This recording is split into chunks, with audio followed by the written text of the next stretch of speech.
पुढची महत्त्वाची बातमी बघूया। भगवानगडाचे महंत नामदेव शास्त्री यांच्याकडून पुन्हा एकदा धनंजय मुंडेंची पाठराखण करण्यात आली आहे। धनंजय मुंडे यांच्यावर गालावरून वारं केलंय। सगळ्यांनी मिळून भगवान बाबाला प्रार्थना करा, चांगली वाणी बंद पडली ती पुन्हा सुरू व्हावी असं नामदेव शास्त्री म्हणाले। त्यांच्या विधानावरून मनोज जरांगे यांनी धनंजय मुंडेंवरती टीका केली आहे।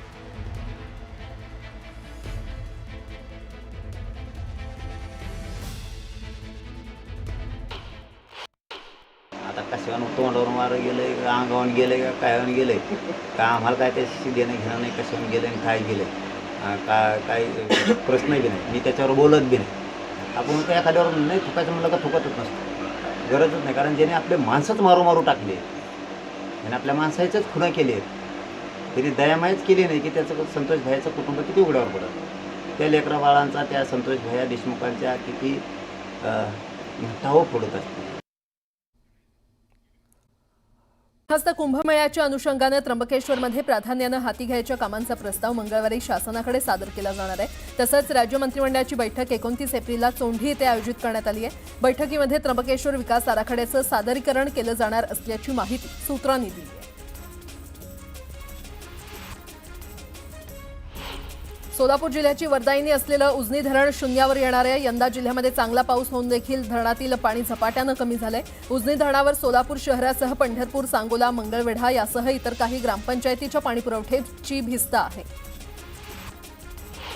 राज्यातील सहकारी कारखान्यांकडून देय असलेल्या ऊसाचा रास्त आणि किफायतशीर दर, वाहतूक आणि तोडणी खर्च आणि कामगारांचं थकीत वेतन भागवण्यासाठी सरकारनं 5,000 कोटींच्या सॉफ्ट लोनची मागणी केली आहे, मात्र अद्यापही प्रतिसाद मिळालेला नाही।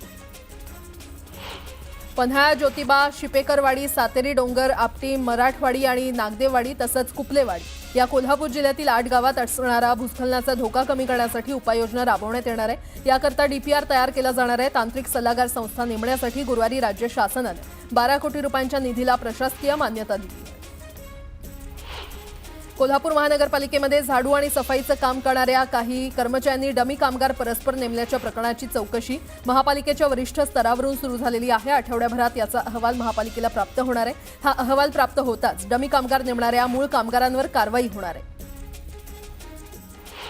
राज्यभरात उन्हाचं प्रमाण वाढल्यानं नागरिक हैराण झालेत। मालेगावात तापमानानं 43 अंश ओलांडलेलं आहे आणि त्यामुळे दुपारच्या सत्रात रस्त्यांवरील अघोषित संचारबंदी लागू केल्याचं चित्र पाहायला मिळत आहे। अशातच उन्हापासून दिलासा मिळावा यासाठी नागरिक शीतपेयाचा आधार घेतात, त्यामुळे उन्हाळ्यामध्ये शीतपेयांच्या मागणीमध्ये वाढ झाली आहे। 3 महिन्यांपासून टोमॅटोला भाव नसल्यानं अनेक शेतकऱ्यांनी शेतातच टोमॅटो सोडलाय आणि यामुळे शेतकऱ्यांचा लागवड केलेला खर्च देखील निघाला नाहीये। येथील भाजीपाला बाजारात सध्या पालेभाज्यांची आवक वाढली आहे आणि त्यामुळे पालेभाज्यांचे दरही घसरले।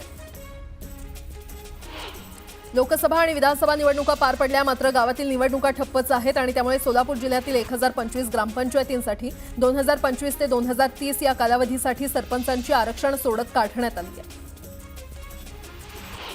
औद्योगिक क्षेत्र, विमानतळ, बंदरे आणि पर्यटन स्थळं आदींना जोडणाऱ्या आणि राज्याच्या उत्पादन क्षमतेमध्ये वाढ होईल अशा प्रकारे रस्त्यांच्या कामांचा प्राधान्यक्रम ठरवून कामं हाती घ्यावीत अशी सूचना सार्वजनिक बांधकाम मंत्री शिवेंद्रसिंहराजे भोसले यांनी केली आहे।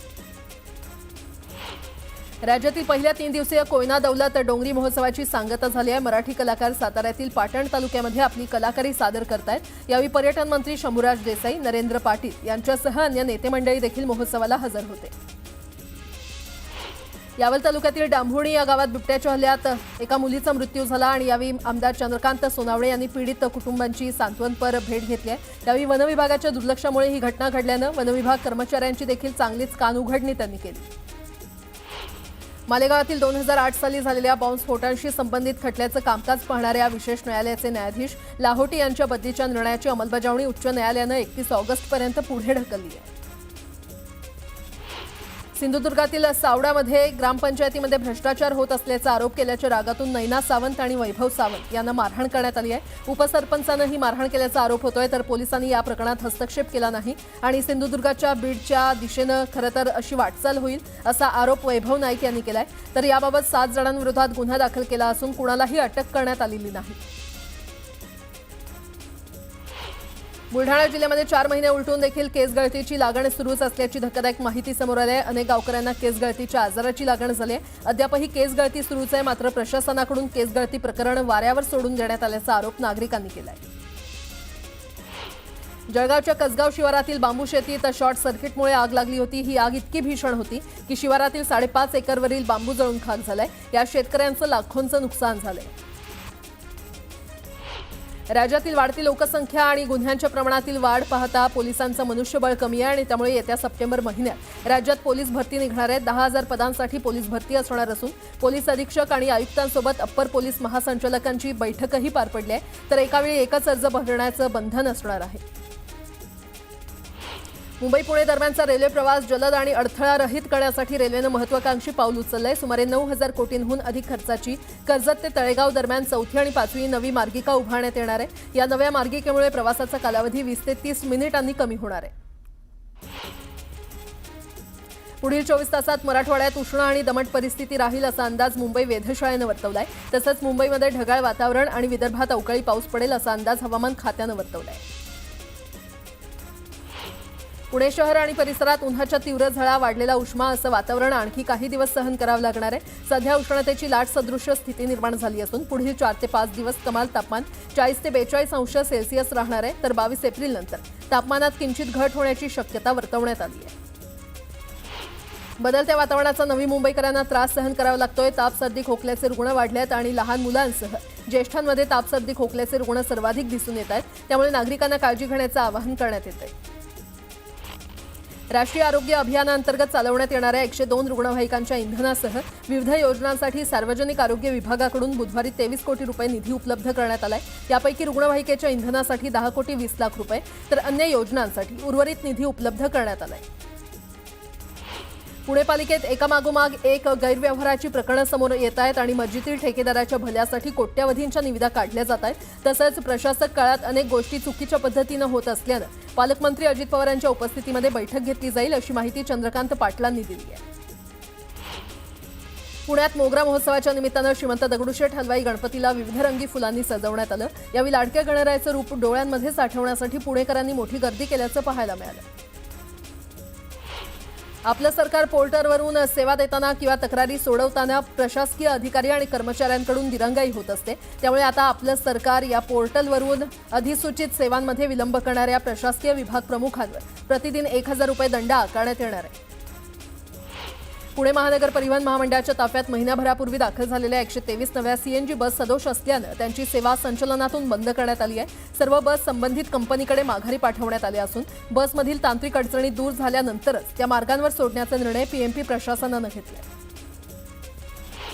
पुण्यातील वाहतूक कोंडी सोडवण्याच्या दृष्टीनं उपयुक्त ठरणाऱ्या पूर्व रिंग रोडसाठी 30 हेक्टर जागेचं संपादन अद्यापही बाकी असून हे काम महिन्याअखेरपर्यंत पूर्ण करण्याची सूचना राज्य रस्ते विकास महामंडळानं जिल्हा प्रशासनाला दिली आहे. नवी मुंबई महापालिकेचा मालमत्ता करानंतर नगररचना विभाग हा प्रमुख उत्पन्नाचा स्रोत आहे. नवी मुंबई महापालिकेला 2024-25 या आर्थिक वर्षात 381 कोटी 98 लाखांचा महसूल प्राप्त झाला आहे. पालिकेनं अर्थसंकल्पामध्ये 305 कोटीचं टार्गेट ठेवलं होतं. मात्र पालिकेच्या टार्गेटपेक्षा 77 कोटींचा अधिकचा महसूल नगरविकास विभागानं जमा केला आहे. बोरिवली पश्चिमेकडे काँक्रीट कामात झाडं बाधित होत असून ही झाडं वाचवण्यासाठी रस्त्याचं संरेखन सुधारित करावं आणि झाडं वाचवावीत असे निर्देश अतिरिक्त आयुक्तांनी दिले. राज्य सरकारनं बेस्ट उपक्रमाला आर्थिक सहाय्य केलं तरच बेस्ट जगेल हे वास्तव आहे अशा शब्दात खासदार नारायण राणे यांनी बेस्ट बाबतची वस्तुस्थिती मांडली. तसंच येत्या 10 दिवसात आपण पुढाकार घेऊन मुख्यमंत्र्यांबरोबर बैठक घेऊन यातून मार्ग काढण्याचा प्रयत्न करू असं आश्वासन राणेंनी दिलंय. राज्य अभ्यासक्रम आराखड्याची अंमलबजावणी करताना इयत्ता पहिलीपासून हिंदी विषय अनिवार्य करणं यात कोणतंही राजकारण नाही. मराठी भाषेला दुय्यम दर्जा देण्यात आलेला नाही. केवळ विद्यार्थ्यांचं हित लक्षात घेत हा निर्णय घेण्यात आलाय असं स्पष्टीकरण स्कर्टनं दिलंय.